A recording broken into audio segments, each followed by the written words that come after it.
ഉറക്കക്കുറവ് അഥവാ sleep apnea. ഇന്ന് വളരെയധികം ഉറക്കക്കുറവുള്ള ആളുകളെയാണ് നമ്മൾ കണ്ടുവരുന്നത്. മുതിർന്നവരിലുമുണ്ട്, ചെറിയ പ്രായം കുട്ടികളുമുണ്ട്. ഉറക്കത്തിൻ്റെ അളവ് നമ്മൾ പരിശോധിക്കുകയാണെങ്കിൽ ഗവേഷകർ പറയുന്നത് മുതിർന്നവർ 7 മുതൽ 9 വരെയും കുട്ടികൾ 9 മുതൽ 11 മണിക്കൂർ വരെയുമാണ് ഉറങ്ങേണ്ടത്. മണിക്കൂറിൻ്റെ ദൈർഘ്യമാണ് ഞാൻ ഈ പറഞ്ഞത്. ഇന്ന് ഈ വിഷയത്തെക്കുറിച്ച് സംസാരിക്കാൻ ഒരു പ്രധാന കാരണമുണ്ട്. ഞാൻ ഷാഹിദ, കൺസൾട്ടൻറ്റ് സൈക്കോളജിസ്റ്റ്.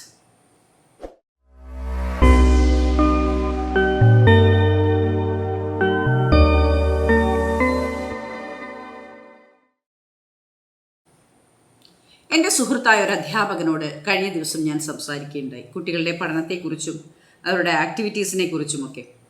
അപ്പോൾ മനസ്സിലാക്കാൻ കഴിഞ്ഞൊരു കാര്യം, പണ്ടൊക്കെ ഞങ്ങളുടെയൊക്കെ കുട്ടിക്കാലത്ത് രാവിലെ തന്നെ കുട്ടികൾ വളരെയേറെ ആക്റ്റീവായിരുന്നു. കുളിച്ച് വൃത്തിയായി പാഠപുസ്തകങ്ങൾ പഠിക്കാനുള്ള ഒരു വ്യഗ്രതയുണ്ടായിരുന്നു.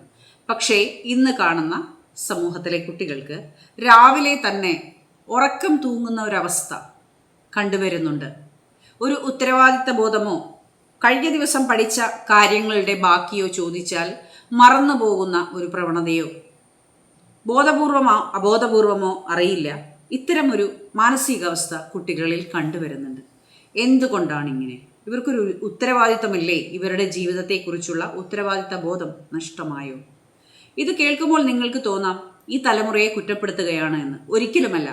നമ്മൾ നോക്കിക്കാണുന്നത്, മുതിർന്ന ഞങ്ങളെപ്പോലെയുള്ളവർ നോക്കിക്കാണുന്നത് വരും തലമുറയുടെ വളരെ പക്വതയോടുകൂടിയ പെരുമാറ്റം ഉണ്ടാവണമെന്ന ഒരു ശുഭാപ്തി വിശ്വാസത്തിലേക്കാണ് ഞങ്ങൾ വിരൽ ചൂണ്ടുന്നത്, ആഗ്രഹിക്കുന്നത്. പക്ഷേ ഇത് സംഭവിക്കപ്പെടാതെ വരുമ്പോൾ, ഇത്തരത്തിലുള്ള ഉറക്കം തൂങ്ങുന്ന കുട്ടികളെ കാണുമ്പോൾ അധ്യാപകർക്ക് ആശങ്കയാണ്, എന്താണ് മുന്നോട്ടിനി സംഭവിക്കാൻ പോകുന്നത് എന്ന്. ക്ലാസ്സിൽ ഉറക്കം തൂങ്ങുന്ന കുട്ടികളെ കണ്ടാൽ അധ്യാപകർ ചോദിക്കുന്ന ചോദ്യമാണ്, കഴിഞ്ഞ ദിവസം രാത്രി ഉറങ്ങിയില്ലേ? എന്താണ്? മൊബൈൽ പ്രവർത്തിച്ചോ, അല്ലെങ്കിൽ മൊബൈലിലായിരുന്നോ കൂടുതൽ സമയവും എന്നൊക്കെ പല ചോദ്യങ്ങൾ ചോദിക്കാറുണ്ട്. ശരിയാണ്, കുട്ടികളുടെ മൊബൈലിലെ ഉപയോഗം വളരെയധികം കൂടിയിട്ടുണ്ട്. എങ്കിൽ കൂടിയും പതിവില്ലാത്ത വിധത്തിൽ ഉറക്ക കൂടുതലോ ഉറക്കക്കുറവോ കുട്ടികളിൽ സംഭവിക്കപ്പെടുകയാണെങ്കിൽ, അത് വലിയ ആളുകളിലും അത് ബാധകമാണ്. സംഭവിക്കപ്പെടുകയാണെങ്കിൽ തീർച്ചയായിട്ടും ഇത് ഒരു ഡോക്ടറെ കണ്ട് ചികിത്സ അത്യാവശ്യം തന്നെയാണ്. മാനസിക സംഘർഷങ്ങളോ അല്ലെങ്കിൽ ഭക്ഷണത്തിലെ ബുദ്ധിമുട്ടുകളോ, മെഡിസിൻ കഴിക്കുന്ന ഏതെങ്കിലും വിധത്തിലുള്ള മെഡിസിൻ എടുക്കുന്നതിൻ്റെ ബുദ്ധിമുട്ടുകളോ ആണോ ഈ ഉറക്കക്കുറവിന് കാരണമെന്ന് എന്തായാലും നമ്മളൊന്ന് കണ്ടുപിടിക്കേണ്ടതിൻ്റെ ആവശ്യകതയുണ്ട്. കാരണം എത്രമാത്രം നമ്മൾ നന്നായി ഉറങ്ങുന്നു, നേരത്തെ പറഞ്ഞ കണക്കനുസരിച്ച് വലിയ മുതിർന്നവരിൽ 7 മുതൽ 9 മണിക്കൂർ നന്നായി ഉറങ്ങുന്നു, അത്രയും പ്രൊഡക്ടിവിറ്റി, അത്രയും പ്രാവർത്തിക വിജയം അവരിൽ കൊണ്ടുവരാൻ സാധിക്കും. അതുപോലെ തന്നെയാണ് കുട്ടികളിലും. കൂടുതൽ ഉറങ്ങുന്നതിലൂടെ, ഉറക്കം മാത്രമല്ല കേട്ടോ, കൂടുതൽ ഉറങ്ങുന്നതിലൂടെ എന്ന് പറയുമ്പോൾ ചിലപ്പോൾ നിങ്ങൾ ചിന്തിക്കാം കൂടുതൽ സമയം ഉറങ്ങിക്കോട്ടെ എന്ന്. അല്ല, പറയുന്ന നിശ്ചിതമായ സമയത്തിലുള്ള ഉറക്കത്തിലൂടെ പ്രാവർത്തികമാക്കാൻ കഴിയുന്ന പ്രൊഡക്ടിവിറ്റിയോട് കൂടിയ ജീവിതത്തെ അവർക്ക് നല്ല മെമ്മറിയോടുകൂടി തന്നെ സൂചിപ്പിച്ച് ചേർത്ത് നിർത്താൻ പറ്റുന്ന ജീവിതത്തിലേക്ക് എത്താൻ സഹായിക്കുന്ന ഘടകങ്ങൾ അവിടെ സംഭവിക്കപ്പെടുന്നുണ്ട്. പ്രാഥമിക ഉറക്കമില്ലായ്മ, ദ്വിതീയ ഉറക്കമില്ലായ്മ. പ്രാഥമിക ഉറക്കമില്ലായ്മ എന്ന് നമ്മൾ പറയുമ്പോൾ വല്ല മെഡിസിൻ എടുക്കുക, അല്ലെങ്കിൽ നമ്മൾ ഉറങ്ങാൻ കിടക്കുമ്പോൾ അമിതമായ ശബ്ദമുണ്ടാവുക, വെളിച്ചം വരിക, അങ്ങനെയുള്ള കാരണങ്ങൾ കൊണ്ട് ചിലർക്ക് ഉറക്കം നഷ്ടപ്പെടാറുണ്ട്. അതൊരു പ്രാഥമികമായ കാര്യങ്ങൾ കൊണ്ട് തന്നെയാണ്. അത് നമുക്ക് അത്ര വലിയ കാര്യമാക്കി എടുക്കേണ്ടതില്ല. എന്നാൽ ദ്വിതീയ ഉറക്കമില്ലായ്മ കാര്യമായി എടുക്കേണ്ടത് തന്നെയാണ്. കാരണം നമ്മുടെ ചിന്തകളാണ് ആ ഉറക്കമില്ലായ്മയെ നയിക്കുന്നത്. അമിതമായ ചിന്ത, ആശങ്ക, ഉത്കണ്ഠ, വിദ്വേഷം, വെറുപ്പ്, മറ്റുള്ളവരോട് നമുക്ക് തോന്നുന്ന മനോവൈകല്യങ്ങൾ കൊണ്ടുണ്ടാകുന്ന വിദ്വേഷകരമായ ചിന്തകൾ, ഇതൊക്കെ നമ്മളുടെ ഉറക്കത്തെ നഷ്ടപ്പെടുത്തുന്നുവെങ്കിൽ ശ്രദ്ധിക്കുക. നിങ്ങളുടെ ഉറക്കം നിങ്ങളുടെ ജീവിതത്തിൻ്റെ ആരോഗ്യത്തിനും ഡൈജഷനും എല്ലാത്തിനും വളരെ പ്രിയപ്പെട്ടതാണ്, പ്രധാനപ്പെട്ടതാണ് നല്ല രീതിയിലുള്ള ഉറക്കം.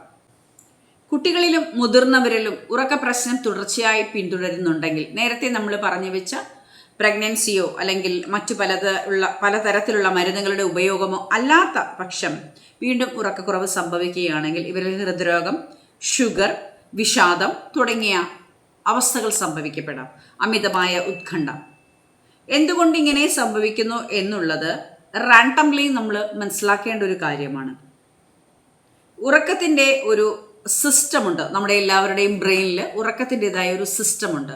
ആ സിസ്റ്റം പ്രോപ്പറായിട്ടാണോ നമ്മളിൽ പ്രവർത്തിക്കുന്നത് എന്ന് ഒരു ഡോക്ടറുടെ കൺസൾട്ടിങ്ങോട് കൂടി നിർദ്ദേശപ്രകാരം നമുക്കൊന്ന് പരിശോധിക്കാം. ഉറക്കമില്ലായ്മ തുടരുന്നതിലൂടെ തന്നെ പെട്ടെന്നുള്ള ദേഷ്യം, ഉത്കണ്ഠ, നേരത്തെ പറഞ്ഞു വെച്ച പോലെ തന്നെ ഉത്കണ്ഠ സംഭവിക്കുന്നു. കുട്ടികൾക്ക് മെമ്മറിയോടുകൂടി അല്ലെങ്കിൽ നമ്മൾ മുതിർന്നവർക്കും തന്നെ ഓർമ്മശക്തിക്ക് കുറവ് സംഭവിക്കുന്നു. പല കാര്യങ്ങളും ചെയ്യണമെന്ന് ഓർക്കുക, പല കാര്യങ്ങളും പറയണമെന്ന് ഓർക്കുക, പക്ഷേ ആ സമയത്ത് പ്രവർത്തിക്കാൻ കഴിയാത്ത രീതിയിലുള്ള മറവി നമ്മളിൽ ഉണ്ടാകുന്നു. ഉറക്കത്തിൻ്റെ അവസ്ഥകളെ രണ്ടായി തരംതിരിക്കാം. ഉറക്കമില്ലായ്മ മൂലം നഷ്ടപ്പെടുന്നതിൻ്റെ ഭാഗമായിട്ട് പല ഹാബിറ്റ്സിലേക്കും, അത് കുട്ടികളാണെങ്കിലും ശരി മുതിർന്നവരാണെങ്കിലും സഞ്ചരിക്കപ്പെടുന്നു. ഇങ്ങനെ സംഭവിക്കുമ്പോൾ ഉണ്ടാകുന്നത് നമ്മുടെ മനസ്സിൻ്റെ ഒരു അവസ്ഥയുണ്ട്. അത് ബ്രെയിനിനെ കണക്ട് ചെയ്തിട്ടാണ് നമ്മുടെ ചിന്തകൾ സഞ്ചരിക്കുന്നത്. ഇതിന് വ്യതിയാനം സംഭവിക്കുന്നു, ബ്രെയിനിലെ കെമിക്കൽസിന് മാറ്റം സംഭവിക്കുന്നു. 2 തരത്തിലുള്ള ഉറക്കമില്ലായ്മയെ നമുക്ക് സൂചിപ്പിക്കാം. ദ്വിതീയ ഉറക്കമില്ലായ്മ നമ്മളിൽ സംഭവിക്കപ്പെടുന്നതിന് നമ്മളായിട്ട് ചെയ്തു വെക്കുന്ന ഒരു അബദ്ധമുണ്ട്. നമുക്ക് ജോലി തിരക്കുകളോ മറ്റു കാര്യങ്ങളോ ഉണ്ടെങ്കിൽ ഉറക്കം വരികയാണെങ്കിൽ ഒരു കോഫി കഴിക്കാം, ഒരു ചായ കുടിക്കാം, നമ്മുടെ ഉറക്കത്തെ ഒന്ന് നിയന്ത്രിക്കാം എന്ന് നമ്മൾ ചെയ്തു വെക്കുന്ന ഒരു അബദ്ധം. ഇത് വലിയൊരു തെറ്റാണ്. ഒരല്പനേരം നമുക്ക് ഉറങ്ങണം എന്നുണ്ടെങ്കിൽ ജസ്റ്റ് ഒരു പവർ നാപ്പ് എടുക്കുന്നത് കൊണ്ട് നമ്മുടെ ഉറക്കക്ഷീണം മാറുകയും പ്രൊഡക്ടിവിറ്റി കൂടുകയും ചെയ്യും. പകരം ആ ചെറിയ ഉറക്കത്തെ പോലും നമ്മൾ മാറ്റി നിർത്താനായിട്ട് നമ്മുടെ ബ്രെയിനിൻ്റെ കെമിക്കൽസിന് ലഹരി പടർത്തുന്ന രീതിയിൽ കാപ്പിയും ചായയും കഴിച്ചുകൊണ്ട് ഉറക്കത്തെ കർശനമായിട്ട് നമ്മൾ ബ്രേക്ക് ചെയ്യുകയാണ് ചെയ്യുന്നത്. അത് ചെയ്യാതെ ഒരു പവർ നാപ്പ് എടുക്കുന്നതിലൂടെ നമുക്ക് ആസ്വാദകരമായ പ്രവൃത്തിയിലേക്ക് എത്താൻ സാധിക്കും. അത് ചെയ്യുക. അതാണ് നമ്മളുടെ ദ്വിതീയ ഉറക്കത്തിൽ നമ്മൾ ചെയ്തു വെക്കുന്ന വലിയൊരു അബദ്ധം. അത് ചെയ്യാതിരിക്കുക. ദ്വിതീയ ഉറക്കമില്ലായ്മയിൽ പ്രധാനപ്പെട്ട മറ്റൊരു കാര്യമാണ് അനാവശ്യ ചിന്തകൾ. അനാവശ്യ ചിന്തകൾ എന്ന് പറയുമ്പോൾ നമ്മൾ ഉറങ്ങാൻ കിടക്കുമ്പോൾ നമ്മുടെ അടുത്ത് ആരോ വന്നിരിക്കുന്നു, ഉറക്കത്തിൽ ആരോ നമ്മളോട് സംസാരിക്കുന്നു, പേടി എന്നൊക്കെ പറയുന്നൊരവസ്ഥയുണ്ടല്ലോ. എൻ്റെ കൂടെ ആരോ ഉറങ്ങുന്നു, എൻ്റെ കഴുത്തിൽ പിടിച്ച് അമർത്തുന്നു തുടങ്ങിയുള്ള കാര്യങ്ങൾ ഉറക്കത്തിൽ സംഭവിക്കാം. ഇതിനെയെല്ലാം നമ്മൾ ഈ ദ്വിതീയ ഉറക്കമില്ലായ്മയുടെ ഒരു അവസ്ഥയിലേക്ക് ചേർത്ത് വെക്കേണ്ടതുണ്ട്. നമ്മുടെ ഉറക്കത്തെയും ഉണർവിനെയും നിയന്ത്രിക്കുന്ന തലച്ചോറിൻ്റെ ഒരു ഭാഗമായ ന്യൂറോ കെമിക്കൽ സിസ്റ്റത്തിൻ്റെ വേരിയേഷൻസ് ആണ് ഇവിടെ ഈ പറയുന്ന ദ്വിതീയ ഉറക്കം പ്രശ്നം നമ്മളിൽ സംഭവിക്കപ്പെടുന്നത്. ചിലർ അമിതമായ സമയം ഉറങ്ങിയിട്ടുണ്ടാകും, ധാരാളം ഉറങ്ങിയിട്ടുണ്ടാകും, പക്ഷേ ഉണർന്നെഴുന്നേൽക്കുമ്പോൾ അവർ ഉറങ്ങിയിട്ടില്ല എന്ന് പറയുന്ന ഒരവസ്ഥ നമുക്ക് കാണാൻ കഴിയും. കൂടുതലും പ്രായമായവരുള്ള ഉറക്കത്തിൻ്റെ അവസ്ഥയിലാണ് ഇത് നമുക്ക് കാണാൻ സാധിക്കുന്നത്. അവർ ഉണർന്നെഴുന്നേറ്റ ശേഷം അമിതമായ ദേഷ്യം, ക്ഷീണം, വിറയൽ, പിന്നെ ഗ്യാസ്ട്രിക് പ്രോബ്ലംസ് തുടങ്ങിയ ഫിസിക്കലി മെൻ്റലിയുള്ള പ്രോബ്ലംസ് ഇവരെ ബാധിക്കുന്നതായി നമുക്ക് കാണാൻ കഴിയും. എന്നിട്ട് ഇവർ പറയുന്നത്, എനിക്ക് ഇന്നലെ രാത്രി ലേശം ഉറങ്ങാൻ സാധിച്ചില്ല, ഒട്ടുമേ ഞാൻ ഉറങ്ങിയില്ല. പക്ഷേ നമ്മളൊന്ന് വാച്ച് ചെയ്താൽ, അല്ലെങ്കിൽ മക്കളോ അവരോടൊത്ത് ജീവിക്കുന്നവരോ വാച്ച് ചെയ്താൽ നല്ല ഉറക്കത്തിലേക്ക് പോകുന്നത് കാണാൻ സാധിക്കും. പക്ഷേ ഇവരുടെ മനസ്സിലുണ്ടാകുന്ന ഇത്തരം ചിന്ത നമ്മൾ നേരത്തെ പറഞ്ഞു വെച്ച അമിതമായ ഉറക്കത്തിൻ്റെ സിസ്റ്റമോ അല്ലെങ്കിൽ തീരെ ഉറക്കം കിട്ടാത്ത ഒരു സിസ്റ്റമോ ഇവരിൽ സംഭവിക്കപ്പെടുന്നുണ്ട് ന്യൂറോ കെമിക്കൽസിലൂടെ. ഇത് കുറച്ച് മെഡിസിൻ എടുക്കുന്നതിലൂടെ അല്ലെങ്കിൽ നല്ലൊരു ഡോക്ടറിൻ്റെ തെറപ്പിയിലൂടെ മാറ്റിയെടുക്കാൻ പറ്റുന്ന ഒരവസ്ഥ തന്നെയാണ്. എന്നിരുന്നാൽ കൂടിയും നമ്മുടെ ആരോഗ്യത്തിന് ഉറക്കം അത്യാവശ്യമാണ്. മൊബൈലിലും മറ്റും ചിലവഴിക്കുന്ന സമയത്തിൻ്റെ ദൈർഘ്യം കുറയ്ക്കുക. അത്യാവശ്യം നമുക്ക് വേണ്ടുന്ന കാര്യങ്ങൾ എന്തെല്ലാമാണ് അത്യാവശ്യം എന്ന് ഞാൻ കൂട്ടിച്ചേർക്കുന്നു. എല്ലാ കാര്യങ്ങളിലും ഈ അത്യാവശ്യത്തിൻ്റെ ഘടകം നമ്മൾ ഓർത്തു വെക്കേണ്ടതുണ്ട്. കാരണം നമ്മുടെ ജീവിതത്തിൻ്റെ ആവശ്യത്തിലേക്ക് കടക്കണം എന്നുണ്ടെങ്കിൽ എന്താണ് അത്യാവശ്യമായി വേണ്ടത് എന്നുള്ളത് മനസ്സിലാക്കുക. പരസ്പരം സംസാരിക്കുക, പരസ്പരം കാര്യങ്ങൾ അങ്ങോട്ടും ഇങ്ങോട്ടും ഷെയർ ചെയ്യുന്നതിലൂടെ എന്തെല്ലാമാണ് നമ്മളിൽ വരുത്തേണ്ടുന്ന മാറ്റങ്ങൾ എന്നുള്ളത് നമുക്ക് മനസ്സിലാക്കാൻ സാധിക്കും.